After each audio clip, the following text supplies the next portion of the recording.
પાંત્રીસનો ના એની ભૂલ થયેલી છે બધાને. એક 35 ભૂલ કરવાનો ટાઈમ છે.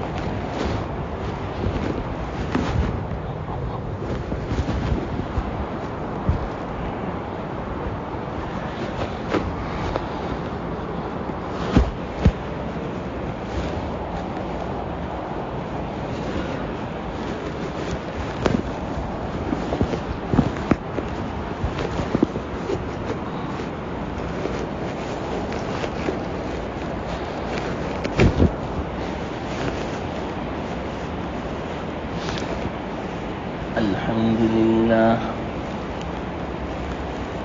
نحمده ونستعینه ونستغفره ونؤمن به ونتوکل علیہ ونعوذ باللہ من شرور انفسنا ومن سیئات اعمالنا من يهده الله فلا مضل له ومن يضلله فلا هادي له ونشهد أن لا إله إلا الله وحده لا شريك له ونشهد أن سيدنا ومولانا محمدا عبده ورسوله صلى الله تعالى عليه وعلى آله وأصحابه وأزواجه وذرياته وأتباعه وبارك وسلم تسليما كثيرا أما بعد فأعوذ بالله من الشيطان الرجيم بسم الله الرحمن الرحيم قل إن صلاتي ونسكي ومحياي ومماتي لله رب العالمين لا شريك له وبذلك أمرت وأنا أول المسلمين وقال النبي صلى الله عليه وسلم إنما الأعمال بالنيات أو كما قال عليه الصلاة والسلام.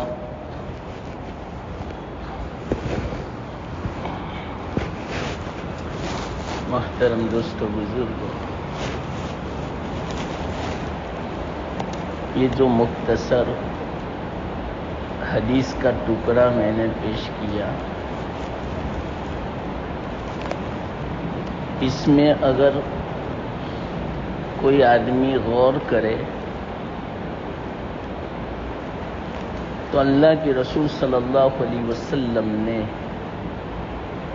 پورے دین کا نچوڑ اور خلاصہ بیان فرما دیا صرف اتنے ٹکڑے میں، انما الاعمال بالنیات.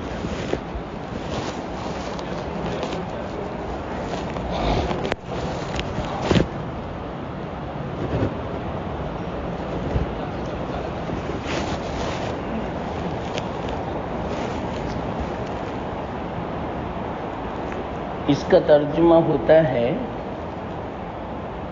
سارے اعمال کا مدار نیت پر ہے.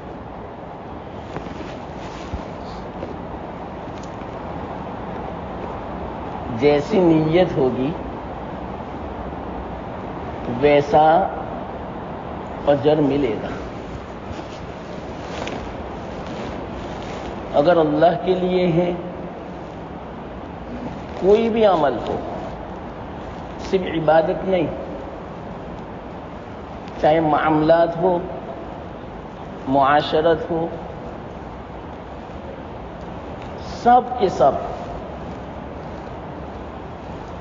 اللہ کے لیے ہونا چاہیے. اللہ کے یہاں کسی کی قیمت ہے. جیسا کہ آپ کو معلوم ہے، کئی بار سنا، حدیث میں آتا ہے جس کا مفہوم ہے کل قیامت کے دن اللہ تعالیٰ ایک عالم کو بلائیں گے اور اس سے مواخذہ فرمائیں گے. کہ میں نے آپ کو علم دیا تھا اس کا کیا کیا؟ وہ عالم سب اپنی پوری زندگی کی خدمات بیان کرے گا کہ ہر وقت میں دین کی خدمت میں مصروف تھا، علم حاصل کرنے میں مصروف تھا، لوگوں کو دین پہنچایا۔ اللہ فرمائیں گے بالکل صحیح بات، لیکن تیری نیت یہ نہیں تھی کہ مجھے خوش کرے، تیری نیت یہ تھی کہ میں لوگوں میں بڑا عالم سمجھا جاؤں، میری شہرت ہو کہ بڑا زبردست بیان کرنے والا ہے، یہ بڑی زبردست صلاحیت والا ہے، یہ عالم بہت خدمت کرتا ہے، میرے لیے کچھ نہیں کیا تھا۔ جہنم کا فیصلہ ہوگا۔ اس سے کیا خلاصہ نکلا؟ پوری زندگی عالم خدمت کرے، رات دن وقف ہو جاوے دین کے لیے، صرف عالم نہیں کوئی بھی، یہ تو ایک مثال ہے عالم کی، ہر وقت دین کی فکر، لیکن نیت اگر خالص نہیں ہے، اللہ کو راضی کرنے کی نہیں، تو ساری محنت بیکار۔ اسی طرح مالدار کو بلایا جائے گا، مال کے بارے میں سوال ہوگا، وہ کہے گا بہت مال کمایا، بہت میں نے مسجدیں بنوائی، بہت تیرے راستے میں خرچ کیا، غریبوں کی مدد کی میں نے۔ اللہ فرمائے گا بالکل صحیح بات ہے، لیکن تیری نیت کیا تھی وہ بتا۔ اللہ کو تو پتا ہے، اللہ کے سامنے کوئی نہیں چھپا سکتا۔ اللہ فرمائے گا تیری نیت میرے لیے خالص نہیں تھی، اس کے لیے بھی جہنم کا فیصلہ۔ مال خرچ کیا کروڑوں کی تعداد میں، لیکن پھر بھی قبول نہیں، سارا مدار نیت پر۔ اسی طرح لمبی باتیں ہیں، تو اس سے پتا چلا ایک مرتبہ حضرت شیخ رحمت اللہ علیہ، ان کی خدمت میں ایک بہت بڑے عالم رئیس الاحرار مولانا حبیب الرحمان صاحب تشریف لائے۔ انہوں نے ایک سوال کیا، عجیب سوال، لیکن حضرت نے جو جواب دیا وہ اس سے بھی عجیب تھا۔ سوال کیا کیا؟ وہ تصوف کو نہیں مانتے تھے، خانقاہ کو نہیں مانتے تھے۔ انہوں نے سوال کیا یہ تصوف کیا بلا ہے؟ حضرت نے بس ایک ہی جواب دیا، لمبا واقعہ ہے۔ کیا فرمایا حضرت نے؟ تصوف تصحیح نیت کا نام ہے، بس ہو گیا۔ علماء جانتے ہیں کہ اس جواب کے اندر کیا دم ہے، کتنی بڑی جان ہے اس کے اندر۔ سمندر کو کوزے میں سمو دیا حضرت نے، اتنا زبردست جواب ہے یہ۔ کیا مطلب اس کا؟ بس نیت صحیح ہو جائے آپ کی، کوئی بھی کام کرو، چاہے وہ عبادت ہو، چاہے معاملات ہو، چاہے معاشرت ہو، چاہے نکاح ہو۔ اصل میں نکاح تک بات لانی ہے مجھے۔ کوئی بھی معاملہ ہو، بس نیت صحیح کر لو۔ یہ ہے پورے تصوف کا خلاصہ، پورے تزکیے کا خلاصہ، پوری خانقاہ کا خلاصہ، تمام مشائخ کی جو خدمتیں ہیں اس سب کا خلاصہ، بلکہ تمام مدارس کا خلاصہ، دعوت و تبلیغ کے کام کا خلاصہ۔ کوئی بھی چیز اٹھا کے لے وہ سب کا خلاصہ تصحیح نہیں ہے۔ یہ جس کو حاصل ہو گیا اس کے ہاتھ میں پورا دین آ گیا، وہ دنیا میں بھی کامیاب ہو گیا، آخرت میں بھی کامیاب۔ اس لیے اس کو معمولی مت سمجھنا. ایک مرتبہ شاہ عبد القادر رائے پوری رحمت اللہ علیہ، ان کی خانقاہ میں بڑے بڑے مشائخ بیٹھے ہوئے تھے. اللہ تعالیٰ نے عجیب خوبیوں سے ان کو مالا مال فرمایا تھا. انہوں نے فرمایا خاص کر علماء، طلباء اور جو دین کی خدمت کرنے والے ہیں ان کو مخاطب کر کے فرمایا، کیا فرمایا؟ ہو سکے تو روزانہ، اگر روزانہ نہ ہو سکے تو 3 دن میں 1 مرتبہ، 3 دن میں اگر نہ ہو سکے ہفتے میں 1 مرتبہ، اگر ہفتے میں نہ ہو سکے تو 10 دن میں تو ضرور 1 مرتبہ. بس 10 دن کے اوپر نہیں فرمایا. کیا 10 دن کے اندر 1 مرتبہ ہر آدمی کو، خاص کر کے علماء، طلباء، مشائخ، دین کی خدمت کرنے والے جتنے بھی ہیں، جتنے بھی شعبے ہیں، ان تمام کو 10 دن میں اپنی نیت کی تجدید کر لینی چاہیے. نیت کو تازہ کر لینا چاہیے کہ میری نیت کیا ہے. بیٹھو اس کے لیے باقاعدہ 5-10 منٹ نکالو، مراقبہ کرو اس کے لیے. میں جو نماز پڑھتا ہوں، میں جو عبادت کرتا ہوں، میں جو دین کی خدمت کرتا ہوں، جو بھی میں کام کرتا ہوں اللہ کے راستے کا، میں کیوں کرتا ہوں؟ ہم کام تو کرتے ہیں لیکن کوئی نیت نہیں ہوتی، وہ بیکار ہے. استحضار ضروری ہے، چاہے وہ معمولی کام کیوں نہ ہو. راستے میں سے ہم نے تکلیف دینے والی چیز ہٹائی، بس اس وقت بھی یہ نیت کرو اللہ کا حکم ہے. اتنا بھی کام جنت میں لے جائے گا. اور اگر ہم نے بہت بڑی تکلیف دور کی تمام مخلوق کی لیکن کوئی نیت نہیں دی تو کوئی ثواب نہیں. نیت پر مدار ہے سب. تو حضرت شیخ نے فرمایا تصحیح نیت، یہ خلاصہ ہے. اب یہ کیسے؟ یہ اب میں مختصر سمجھاؤں. اپنے اسلام کا جو نظام ہے وہ 5 چیزوں پر ہے. ایک تو عقائد، عبادات، اخلاق، معاملات، معاشرت، یہ 5 چیزیں. جب تک یہ 5 چیزوں میں مسلمان مکمل نہیں ہوگا وہ صحیح معنوں میں مسلمان نہیں کہا جائے گا، چاہے وہ خود اپنے آپ کو مسلمان سمجھتا ہے. تہجد گزار اپنے آپ کو مسلمان سمجھتا ہے، تلاوت کا پابند اپنے آپ کو مسلمان سمجھتا ہے، لیکن جب تک اس کے معاملات صحیح نہیں ہوں گے، معاشرت صحیح نہیں ہوگی، رہن سہن صحیح نہیں ہوگا، اڑوس پڑوس کے حقوق ادا نہیں کرتا ہوگا، اپنے سے دوسروں کو ایذا سے بچاتا نہیں ہوگا، اس کے معاملات صحیح نہیں ہوں گے لین دین کے، اور اس کے اخلاق صحیح نہیں ہوں گے، وہاں تک وہ مسلمان ہے ہی نہیں. کتنی حدیثوں میں ہے یہ بات. تو 5 بنیادی چیز ہیں. اب یہ جو 5 جو چیزیں ہیں اس کا خلاصہ سنو. معاملات مثال کے طور پر لین دین، خرید و فروخت، کوئی بھی معاملہ، بڑی تفصیل ہے معاملات میں.